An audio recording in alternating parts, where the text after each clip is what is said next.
On the surface, it would seem that 3Bet bluffing more often would be pretty darn simple. Just 3Bet more often and do so with non-strong hands. However, there's a lot of nuance that goes into it, and good players understand some of this nuance. And today I want to go through some of these tips with you to help you understand how to 3Bet more often preflop, what goes into it, and go through a full example together. So let's get started. Good morning, how are we doing today? My name is James Sweeney, aka Split Suit, and let's get started by going through an example from my new Advanced Poker Workbook together. This is on page number 58, and if we zoom in just a pinch, let's start with the prompt up at the top. So playing 6 max, the hijack opens to 25, 2.5 big blinds because this is a 5-10 example. The cutoff folds and you 3bet from the button. So here's the whole situation, here are the starting stacks, etc. And here we go right down below. So we have a couple different ranges. We have the opening range right here, we have range number 1 right here, and range number 2 right here. And essentially what these are is the open raising range from the hijack player. This is a GTO preflop range coming directly from the GTO ranges app from Red Chip Poker. Then range number 1 is the GTO response to our 3bet, so essentially what middle position should be calling our 3bet with and also 4-betting, so all of that merged into a single range. And then range number 2 is an exploitative option. And if you're looking at this and you're like, okay, I thought this video was about bluff 3-betting tips, just bear with me, we'll get there in a second. Alright, so we can get started by answering the first few questions right here, which is the percentage form for each of these ranges. To do that, we can go grab the exact range strand from the answer key, so page number 58, take the opening range, Control C to copy it, go over to something like Flopzilla, click in here, Control V to paste, enter, and here we go.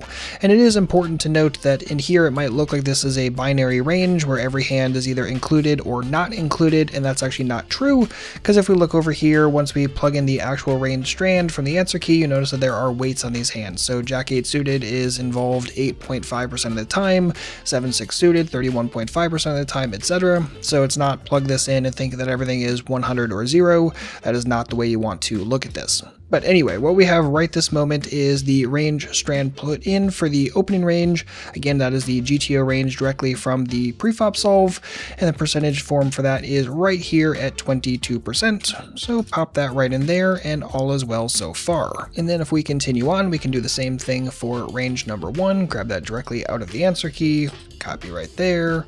Go to Flopzilla, clear it out, Control V to paste, and we see 10.3. We can just round that right down to 10 for this particular exercise.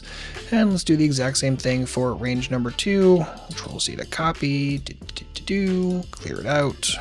Wonderful, and you notice that we are right here at 8.14, round that right down to 8%. So while doing percentage form might not be the most exhilarating thing you've ever done, the real value from this all comes from the questions down below. So the first question is essentially set into 2 different sections. So if you 3bet to 75 and the hijack only continues with range number 1, how often are they folding? And if they did call, what's the SPR going to be? SPR, of course, is short for stack to pot ratio, which is effective stack divided by pot size, gets you your SPR. And then down below is given a different size, and also villain continuing with range number 2 instead, how often are they folding? And again, if they do call you, what is the SPR going to be given the slightly different sizing? And if you're looking for additional context and information here, this first size is always going to be based upon the GTO solve itself. So the GTO solver, the game tree that we gave it had the option to 3bet to $75 here, so 3 times the open raise size in position is the size that's being used here, and then this is more of an exploitative possibility. So let's start by answering this first question first. So again, you 3bet to 75, hijack only continues with range number 1, how often are they folding? Well, we can do that very simply by pulling out a basic calculator, and all we have to do is plug in how often they are continuing, which is that 10% range of hands, divided by how often they open raised in the first place, or the 22%, and that is how often they are going to continue against that 3bet, which of course means that the inverse of that is how often they are going to fold. So they continue 45% of the time, they fold the other 55% of the time, and we can double check the answer key, make sure we have all of that correct. So range number 1, fold versus 3bet of 55%. Perfect, so we know we did that one correctly. And then if we answer the next question, so if they call your $75 3bet, what will the SPR be? Well, if we 3bet to 75 and they call, there's going to be 150 in the middle plus the blind, so 165 total in the middle. There's going to be 975 back, and you could eyeball that to be roughly 6, or we could just do a quick calculation. So again, 975 divided by 165 gets us an SPR of exactly 5.9.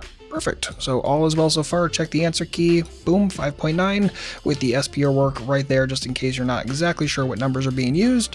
Good. All is looking good so far. Now let's do the second bit of questions down below. So again, slightly different 3-bet size. You 3-bet to $85 instead, and the hijack is only going to continue with range number 2 this time. So now, given that, how often are they folding? Well, we can use the exact same formulation for that. 8 is how often they're continuing, divided by the original 22%. So they are going to continue 36% of the time, thus the inverse of that, the other 64% of the time, they are going to be hitting the fold button.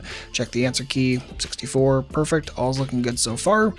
And if they call your $85 3-bet, what is the SPR going to be? Well, pot's going to be slightly larger this time at 185, and stack size is slightly smaller at 965. So 965 divided by 185 gets us a 5.2 SPR instead. So these kind of calculations are great for figuring out essentially how often your opponent is going to be folding preflop. And just in general, the more often your opponent is going to fold preflop, the more often you want to bluff 3-bet a tremendous amount of the time. The less often they're going to fold against that 3-bet immediately, the more of a future plan you want to have. It's not that you take all bluff 3-bets out of your equation altogether, rather you want to look at that situation and say, okay, do I have any future plan? How often are they going to fold now, but how often might they fold to a bluff c-bet, that sort of thing. That's going to be very, very informative. So one thing we haven't really even touched on yet are our hole cards, essentially what our hand is. If we have certain hole cards, they're going to play in a little bit differently than if we have other sort of bluff hole cards. So let's look at that real quick and see how that factors into the whole equation. So let's redo some of these calculations, but this time with whole cards for hero, looking at range number 2 specifically. Notice that when we had any 2 random cards, right, the O range was 22%, range number 2 is 8%, and the fold percentage overall was then 64%. But let's say we have king queen of spades. Now also notice that O range drops to 20.3%, range number 2 drops to 7.1%, and the fold percentage overall increases slightly to 65%. And you can get all of these very easily in Flopzilla when you look at your opponent's range, but then add your 2 whole cards to the dead card selection, then that will update all the numbers that you get out of Flopzilla from there. Now what's most interesting is actually when we look at a hand that has less blocker value, let's just say Jack 8 of hearts. Now all of a sudden that O range drops to 21.7%, range 2 up to 8.2%, which is an increase even compared to the blanks, and the fold percentage overall drops to 62%. So all of a sudden we have this spread in the fold percentage ranging from 62% with very minimal blocker value up to 65% when we have some very serious blocker value with that king queen of spades. And this is why you tend to see hands like this, hands with blocker value with a king blocker or a queen blocker or an ace blocker, tending to be used more often than hands with no real blocker value, because you're oftentimes going to get that slightly higher bump in fold percentage, which at the end of the day is nothing to sneeze at, when all of a sudden you can generate just a couple of extra folds with just a slightly better hand selection preflop. And you can continue this kind of analysis and tangential analysis as far as you'd like to go, but this workbook lays out some very, very good things for you to start exploring, especially those folding frequencies, how the SPR gets impacted, how the size can change things, and also looking at GTO continuance versus more exploitative or an exploitative option type of continuance. So if you're looking for some general 3-bet bluffing tips, here they are in no particular order. Number 1, you have to understand those folding frequencies, and really you can only do that by doing these kind of explorations and exercises, really running through the math, seeing how often different kind of ranges are going to continue versus fold against your bluff 3-bets. Number 2 is understanding how big of an impact blockers can have. Now in the situation that we looked at here, just a small little bit of extra exploration at the end, and one of the reasons why you see a lot of hands like Ace X suited and King X suited being thrown into additional bluff 3-betting ranges for people also keeps them from bluff 3-betting everything, but it's also one of those things where the hand itself can have some additional success when it comes to the folding frequency preflop, and also some extra equity if you happen to get called against your 3-bet. So some things to keep in mind. Number 3 is understanding how size can really be a nice lever that you can use to possibly create some extra folds preflop. Yes, by going a little bit larger on your bluff 3-bet preflop, you do require some additional folds in terms of the break-even percentage. However, if by going just a little bit larger can create a bunch of extra folds from your opponent, that can be an extremely lucrative thing for you. Just don't be so obvious when your bluff 3-bets are a little bit larger and your value 3-bets are a little bit smaller. That's very, very easy for good players to pick up on quite quickly. And number 4 is to understand how SPR can impact your overall 3-betting strategy.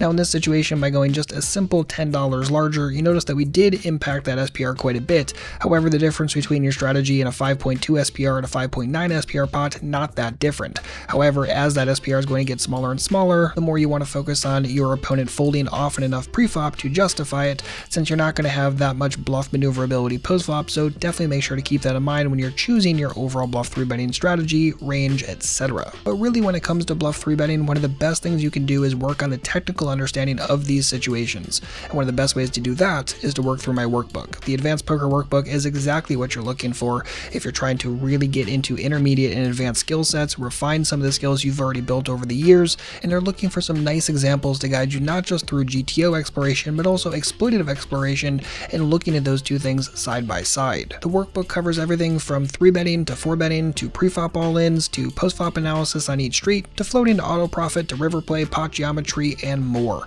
If you're interested, you can pick up your copy today at splitsuit.com/advanced. Again, splitsuit.com/advanced, or check out Amazon if you're looking for the paperback. It's available there now. But as always, thank you so much for hanging out today. Hopefully you learned a little bit. If you have any comments or questions, please do not hesitate to let me know. And if you did learn anything, a thumbs up on the video would be massively, massively appreciated. Otherwise, I'll see you back shortly with a brand new video. And in the meantime, good luck out there and happy grinding.